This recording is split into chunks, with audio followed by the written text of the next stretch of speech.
تو پھر جنگ یرموک کا موقع جب آیا، رومن امپائر کے خلاف فیصلہ کن جنگ تھی جو، تو عین میدان جنگ میں حضرت بکر صدیق فوت ہو گئے. حضرت عمر نے پہلا ڈیسیژن یہ کیا کہ خالد بن ولید کو آرمی چیف کے عہدے سے معزول.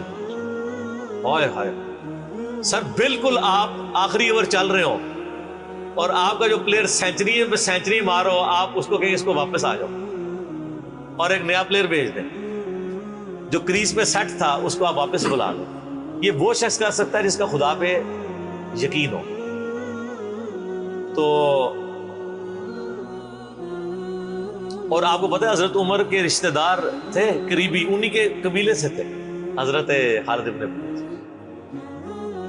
حضرت خالد بن ولید کو پتا تھا کہ یہ اگر عمر خلیفہ بنے گا نا تو پھر میرا معاملہ پہلے ہوگا. اور وہی ہوا، ابو عبیدہ ابن جراح کو بنا کے بھیج دیا. لوگوں میں بڑی چیمہ گوئیاں شروع ہوئی کہ لو جی سب سے بڑی آرمی کے خلاف جنگ ہو رہی ہے، سب سے بڑی سپر پاور، اور عین میدان جنگ میں یہ ڈیسیژن کر دیا ہے اگر مسلمان ہار گئے پھر کیا ہوگا. یہ وہ اللہ نے فتح دے دی. فتح ہوئی تو اب جب لوگ آ کے مبارک باتیں پیش کر رہے ہیں، پھر حضرت عمر نے آ کے مسجد نبی میں خطبہ دیا. انہوں نے کہا خدا کے لیے میں تم سے یہی تو چیز ختم کرنا چاہتا تھا کہ یہ فتوحات خالد کی وجہ سے نہیں ہو رہی، رب خالد کی وجہ سے ہو رہی ہے. کل کو خالد نہیں رہے گا تو تم کیا سمجھو گے کہ اسلام ختم ہو جائے گا؟ اسلام نے تو آگے چلنا ہے. ٹھیک ہے. پھر انہوں نے کہا میری دوسری حکمت یہ تھی کہ مجھے پتا ہے کہ اب یہ رومن امپائر مسلمانوں کے پاس آ جائے گی، بیت المقدس بھی فتح ہو گیا پھر بعد میں. تو خالد بن ولید جو ہے یہ جنگ کی فیلڈ کا ماسٹر ہے، اور جب کوئی علاقہ فتح ہو جاتا ہے پھر کسی جنگجو کی وہاں گورنر لگانے کی ضرورت نہیں ہوتی، بلکہ کسی ایسے شخص کو گورنر لگانے کی ضرورت ہوتی ہے جو ہیومن انسٹنکٹ سے واقف ہو، جس کو ہیومن مینجمنٹ آتی ہو. تو خالد تو ہمیشہ تلوار کے ساتھ ہی کھیلا ہے، اس کو ہیومن مینجمنٹ نہیں آتی. تو میں نے اس شخص کا انتخاب کیا ہے جس کو سب سے زیادہ رسول اللہ صلی اللہ علیہ وسلم کی صحبت کا شرف حاصل ہے. اور بخاری مسلم میں حدیث ہے کہ نبی علیہ السلام نے فرمایا کہ ہر نبی کے ساتھ ایک امین ہوتا ہے، اور میرا امین جو ہے وہ ابو عبیدہ ابن جراح ہے. ان کو پھر یعنی یرموک میں حضرت عمر نے یعنی آرمی چیف لگایا اور فتح ہوئی. اس کے بعد بیت المقدس بھی فتح ہو گیا، کیونکہ ابو عبیدہ جو ہے وہ شروع کے مسلمانوں میں سے مکی دور کے. اب بعد میں لوگوں کو اسلام سکھانا تھا تو ایسے بندے کی ضرورت تھی. تو پھر حضرت عمر آپ کو پتا نا دورے پہ بھی گئے تھے بیت المقدس کی چابیاں لینے کے لیے. تو وہاں پہ کئی واقعات ہیں، ان میں سے ایک جو واقعہ ابو عبیدہ کا جو کہ ذکر ہوا ہے، تو اس کے بعد حضرت عمر ابو عبیدہ کو کہتے ہیں مجھے اپنے اب آپ آفس میں لے چلو.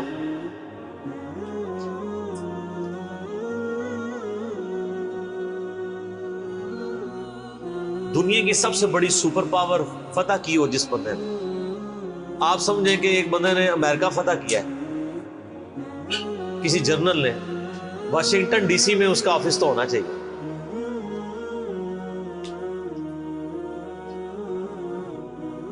حضرت عمر رضی اللہ تعالیٰ عنہ کو ابو عبیدہ جب اپنے یعنی آفس میں لے کے گئے تو آفس کیا تھا؟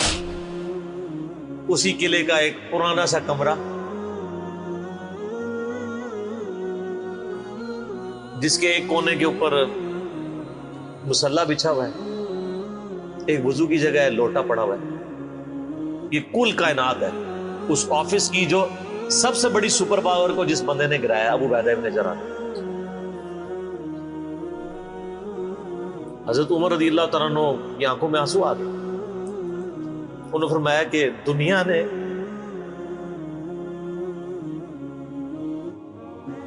ہر بندے کے اوپر اپنا اثر چھوڑا ہے سوائے ابو عبیدہ ابن جراح کے.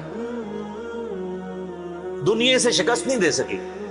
دنیا سے مراد دنیا کی محبت. ہر بندے نے اپنا حصہ لے لیا. اس لیے آپ کو پتا ہے نا کہ حضرت عمر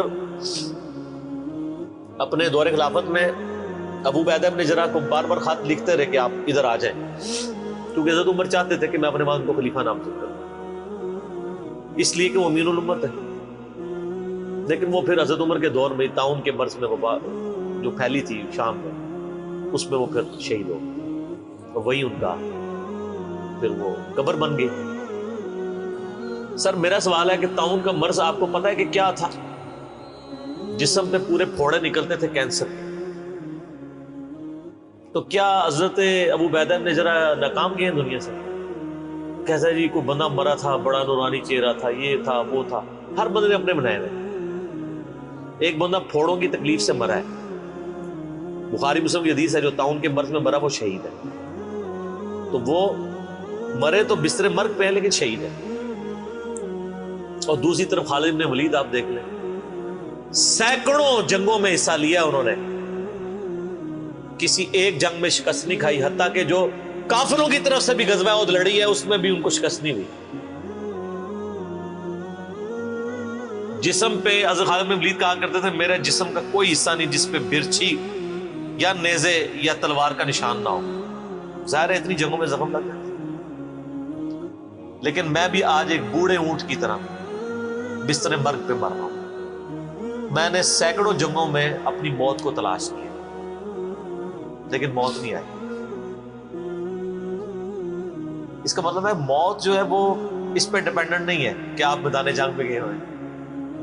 ان کو موت میدان جنگ میں اس لیے نہیں آنی تھی کہ وہ اللہ کی تلوار تھی، اللہ کی تلوار تو نہیں ٹوٹ سکتی تھی. تو ان کا آج میں بھی بوڑھے اونٹ کی طرح بستر مرگ پہ مر رہا ہوں. صرف میں تمہیں یہ بتانا چاہ رہا ہوں کہ موت کا میدان جنگ سے کوئی تعلق نہیں. ویسے تو مسلم شریف میں حدیث ہے جو شخص شہادت کی تمنا کے ساتھ اپنے بسترے پہ بھی مرا اللہ تعالیٰ اسے شہید ہونے کا ثواب دے دے. ہمیں نیت کرنی چاہیے. یہ حضرت خالد بن ولید کے شعر ہیں کہ میں بھی اگر موت میدان جنگ میں آتی تو مجھے آتی جس نے سینکڑوں مار کے لڑے ہیں. اور سر پیچھے بیٹھ کے نہیں آج کل کے جرنیلوں کی طرح، فرنٹ سے لیڈ کر. تو یہ ان کے اشعار آج بھی ان کا جو قبر یا مزار بنا ہے اس کے ساتھ ایڈجسنٹ مسجد کی دیوار کے اوپر یہ شعر لکھے ہوئے ہیں. آپ یوٹیوب پہ جا کے دیکھیں تو آپ کو مل جائے. فرنٹ سے لیڈ کر کے پوری زندگی لڑے.